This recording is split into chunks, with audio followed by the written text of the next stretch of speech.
بسم اللہ الرحمن الرحیم۔ یہ جو آیت میں نے آپ کے سامنے تلاوت کی یہ ہے سورہ مبارکہ الانبیاء کی 73ویں آیت۔ اس سے ملتی جھلتی ایک اور آیت بھی ہے، اور یہ یاد رہے میرے جوانوں کو کہ قرآن کی ایک آیت دوسری آیت کی تفسیر کرتی ہے، یعنی قرآن یفسر بعض ببعض، ایک آیت دوسری آیت کی تفسیر کر رہی ہے۔ تو اب ہم نے اس آیت کو ذرا پڑھ لیا ہے، تو اب اس آیت کی تفسیر میں ایک اور آیت بھی سورہ مبارکہ سجدہ کی 24ویں مقام پر موجود ہے، جہاں ارشاد ہو رہا ہے وَجَعَلْنَا مِنْهُمْ۔ یہاں کیا تھا؟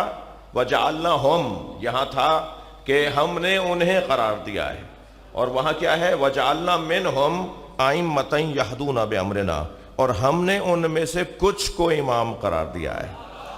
وہاں کیا تھا؟ ہم نے انہیں امام قرار دیا ہے۔ پھر اللہ دوسری آیت میں کہہ رہا ہے وَجَعَلْنَا مِنْهُمْ أَئِمَّةً يَهْدُونَ بِأَمْرِنَا، ہم نے ان میں سے کچھ کو امام قرار دیا ہے جن کا کام یہ ہے کہ وہ ہمارے امر کی ہدایت کریں۔ لما صبروا، ہم ہر ایک کو امام نہیں بناتے، ہم ہر ایک کو امام نہیں بناتے۔ جب آپ ہر ایک کو ممبر پر نہیں بٹھاتے، جب آپ ہر ایک کو محراب میں نہیں کھڑا کرتے، جب ہمارے ادارے ہر ایک کو کرسی پر نہیں بٹھاتے، تو پھر اللہ ہر ایک کو امام کیسے بنا دے گا؟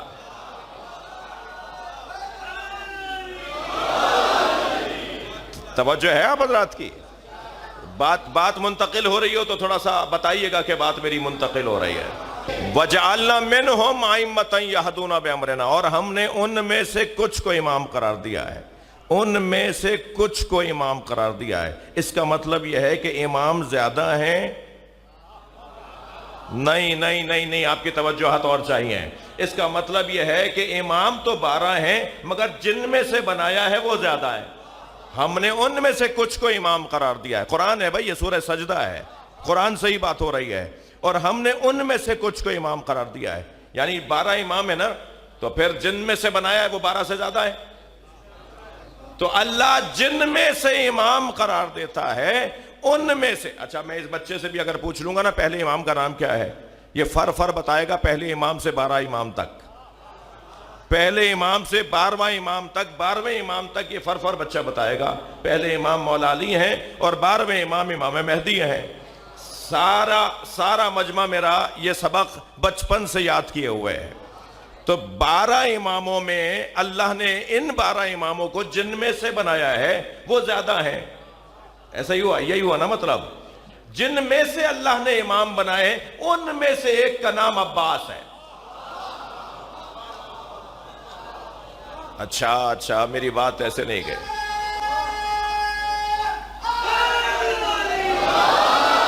بھئی یہ سید محمد بلد جن کا مزار بلد میں ہے عراق میں، اس وقت کے مومنین میں یہ بحث تھی کہ امام عسکری امام ہوں گے یا سید محمد بلد امام ہوں گے۔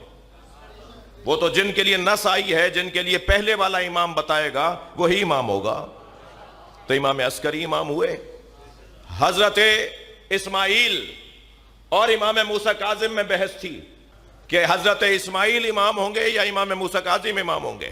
تو امام تو وہی ہوا کہ جنہیں امام نے امام بنایا، اور اس امام کو پچھلے امام نے امام بنایا، اور اس امام کو ان سے پہلے والے نے امام بنایا، اور اس امام کو ان سے پہلے والے نے امام بنایا، اور پہلے امام کو نبی نے ہمارا مولا بنایا۔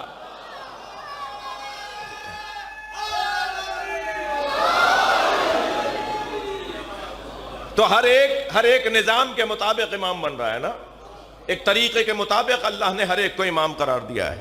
لیکن عوام میں یہ بحث تھی کہ حضرت امام موسیٰ کاظم ہوں گے یا حضرت اسماعیل علیہ السلام ہوں گے۔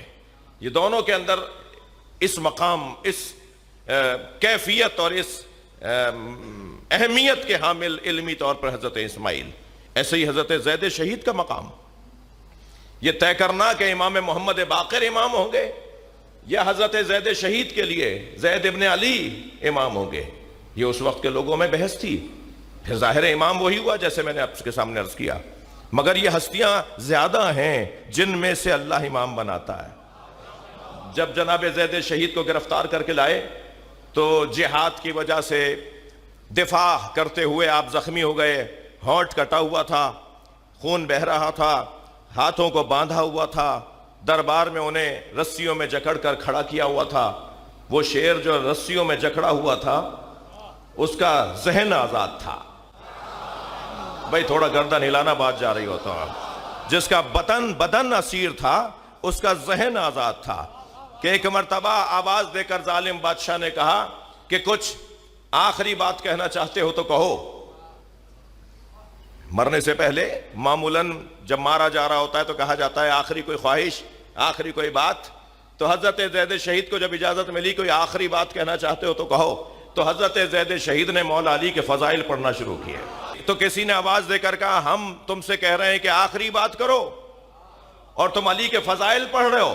تو بھائی جملہ ہے جو تاریخ نے اتنی اہمیت کے ساتھ جگہ دی ہے. وہ کہتے ہیں ہماری پہلی بات بھی علی ہے, ہماری آخری بات. تو فصاحت و بلاغت پر انتہائی فصیح و بلیغ خطبہ حضرت زید شہید نے دیا. اور جب خطاب مکمل ہو گیا تو دربار میں بیٹھے ہوئے حتیٰ مخالفوں کے دل بھی علی کی طرف مڑ رہے تھے. اس کیفیت کو دیکھ کر حاکم نے, بادشاہ نے جو تخت پر بیٹھا تھا, اس نے پھر ایک جملہ کہا تم ابو طالب کی اولاد, تم بنی ہاشم اتنے فصیح و بلیغ کیسے ہوتے ہو کہ جب تم بولتے ہو تو پھر کسی کو بولنے کا موقع نہیں دیتے ہو, تم بولتے ہو تو پھر تم چڑھ کر بولتے ہو. تو مسکرا کے فرمایا ہمیں دیوان ابو طالب اور خطبہ فاطمہ زہرا پڑھایا جاتا ہے جی, جس کی وجہ سے اللہ ہمیں فصاحت و بلاغت عطا کرتا ہے. حضرت زید شہید کا علمی مقام کسی اور موقع کے لیے مجھے اجازت دیجئے. حضرت اسماعیل کا علمی مقام, اسی طرح حضرت سید محمد بلد کا علمی مقام بہت روشن ہے. اور پھر حضرت عباس کا علمی مقام کیا ہے, حضرت عباس کا علمی مقام کیا ہے, ہم کیسے اندازہ لگائیں؟ بس اتنا ہی جان سکتے ہیں کہ جب فقہائے زمان کو کوئی مسئلہ حل نہیں ہوتا تو علی مولا کے اس بیٹے کی جالی پکڑ کر توسل کرتے ہیں, تو ذہن میں ایسے القاء ہوتا ہے جیسے یہ مسئلہ ان کے لیے ہی قرار دیا گیا. بہت سارے واقعات ہیں, بات میری بہت روشن ہے. وَجَعَلْنَا مِنْهُمْ أَئِمَّةً يَهْدُونَ بِأَمْرِنَا, اور ہم نے ان میں سے کچھ کو امام قرار دیا ہے تاکہ وہ ہمارے امر کی ہدایت کریں. لما صبروا, ہم ہر ایک کو امام نہیں بناتے. امام بنانے کی پہلی شرط ہے صابر. جو زیادہ بڑا صابر ہوگا وہ امامت کے منصب سے اتنا ہی قریب تر ہوگا. لہذا ان میں سے اللہ نے جنہیں امام بنایا ہے وہ ان میں سے زیادہ صابر ہیں جی. لما صبروا وَكَانُوا بِآيَاتِنَا يُوقِنُونَ, اور دوسری صفت جنہیں امام اللہ بناتا ہے کہ وہ ہماری آیات پر یقین کامل رکھتے ہیں. یقین رکھنے والوں کو امام بنایا جاتا ہے. جو خود ابھی تذبذب کا شکار ہے, جو خود ابھی تردد کا شکار ہے, جو خود ابھی پتوں کی طرح کبھی یہاں اور کبھی وہاں جا پڑتا ہے, جو خود ابھی رستے بدلتا ہے اور دروازے بدلتا ہے, جو روزانہ نظریے بدلتا ہے, جو روزانہ عقیدے بدلتا ہے, وہ کیسے سربراہ ہو سکتا ہے؟ سربراہ ہونے کے لیے, پیشوا ہونے کے لیے مفہوم امامت کو ان بچوں کے سامنے بیان کر رہا ہوں. مضبوط ہونا ضروری ہے, سوکھے پتوں کی طرح کہ یہاں سے ہوا چلی تو وہاں جا پڑے اور وہاں سے ہوا نے رخ بدلا تو یہاں آ پڑے. یہ رہنمائی کرنے والے لوگ نہیں ہیں. رہنمائی کرنے والے لوگوں کو جبل راسخ کی طرح ہونا ضروری ہے, جمے ہوئے پہاڑ کی طرح ہونا ضروری ہے کہ طوفانوں کا وہ مقابلہ کریں اور اپنی جگہ سے ہٹنے نہ پائیں. بچوں, یہ جملہ میرا کئی جگہ کا ہو گیا ہے تو شاید آپ کو کسی کو تکراری لگے کہ ہم جس دروازے پر بیٹھے ہیں نا, اس گھرانے نے ہمیں جینے کا یہ دستور دیا ہے کہ حالات, واقعات, معاملات, مشکلات, پریشانیوں میں زمانے کو مڑ کر نہ دیکھا کرو, موڑ کر دیکھا کرو. اپنے حق میں حالات کو تبدیل کرنا ہنر ہے. انہی برے حالات میں اچھائی نکالو, انہی الجھے ہوئے معاملات میں رستے تلاش کرو. اللہ نے انہی معاملات میں تمہارے لیے رستے رکھے ہوتے ہیں. جب سرکار نے فرمایا نا اپنے لوگوں سے کہ یہ کہہ رہے ہیں کہ واپس چلے جاؤ, سرکار نے فرمایا یہ لوگ کہہ رہے ہیں کہ آپ کا آدمی ہم واپس نہیں کریں گے, نبی نے فرمایا علی لکھ دو ان کا آدمی ہمارا آدمی ان کے پاس جائے گا تو یہ ہمیں واپس، مسلمان اگر بھاگ کر کافروں کے پاس چلا گیا تو یہ واپس نہیں کریں گے، علی لکھ دو یہ واپس نہ کریں، جو ہمیں چھوڑ کر چلا گیا وہ اس قابل کا ہے کہ اسے واپس مانگا جائے۔ اسی میں سے حالات کی خرابی کا رونا، حالات کی خرابی سے اپنے آپ کو پریشان کر لینا، یہ ہنرمندی نہیں ہے۔ ہنرمندی یہ ہے کہ انہی میں سے کوئی اپنے لیے رستہ نکالا جائے۔ اب اس آیت کریمہ میں آپ نے دیکھا، یہ آیت میں نے آپ کے سامنے تلاوت کی، اور یہ کام کیا ہے ائمہ اہل بیت کا؟ کام ہے ہدایت دینا، یہدون بامرنا۔ اچھا مجھے ایک اور آیت بھی یاد آ رہی ہے، کیونکہ آیت سے آیت ہی سمجھائے گی۔ ارشاد ہو رہا ہے وَلِلَّهِ، سورہ مبارکہ اعراف آیت نمبر 180، وَلِلَّهِ اسماء الحسنى فادعوه بها، اللہ ہی کے لیے بہترین نام ہیں، اسے ان ناموں کے ذریعے پکارو۔ توجہ اگر آپ کی رہے گی تو یہ عقیدہ توسل کی وادی ہے، وسیلے کا جو عقیدہ ہے نا، کہ اللہ تک پہنچنے کے لیے کوئی وسیلہ چاہیے۔ بہت سارے لوگ بغیر وسیلے کے جانا چاہتے ہیں، مجھے ان سے تھوڑا سا پیار ہے، میں انہیں قریب جا کر دیکھنا چاہتا ہوں کہ ان کا چہرہ ایسا ہے بھی، بلکہ میں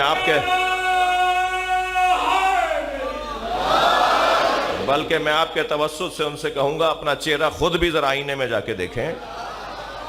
جو ڈائریکٹ اللہ سے بات کرنا چاہتے ہیں وہ اس قابل بھی ہیں کہ ڈائریکٹ اللہ سے بات کریں۔ ہر ایک کا تو یہ مقام نہیں ہے، یہ دعویٰ تو کوئی کرے تو یا نبی کریں یا علی کریں۔ تو کچھ لوگوں کی آرزو ہوتی ہے کہ وہ اس انداز سے کہ ہمیں تو اللہ کافی ہے۔ یقیناً اللہ کافی ہے، قرآن کی آیت ہے، مگر ایک آیت پڑھ کے عقیدہ تو نہیں بنتا، پورا قرآن پڑھ کے عقیدہ بنتا ہے۔ جہاں قرآن نے یہ کہا ہے الیس اللہ بکاف عبدہ، اے میرے بندے کیا تیرے لیے اللہ کافی نہیں ہے؟ توجہ، لفظ کافی ذہن میں رہے، عربی زبان کا کافی لفظ ہے جی۔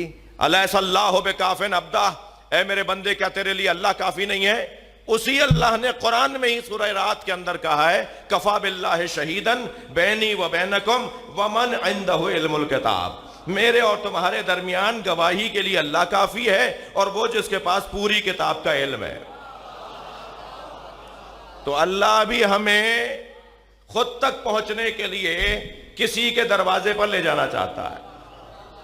اچھا جو یہ لوگ کہہ رہے ہوتے ہیں کہ لا رطب ولا یابس الا فی کتاب مبین، قرآن میں ہر خشک و تر کا تذکرہ ہے، ہمیں حدیث کی ضرورت ہی نہیں ہے، ہمارے لیے قرآن کافی ہے۔ یہ خطرناک بیماری آگے تک جاتی ہے، پھر یہ لگتی ہے۔ جو یہ کہہ دیتا ہے نا ہمیں اللہ کافی ہے، وہ پھر آگے جا کے کہتا ہے ہمیں قرآن کافی ہے، اور جو یہ کہتا ہے ہمیں صلوات پڑھ لیں ذرا محمد و آل محمد،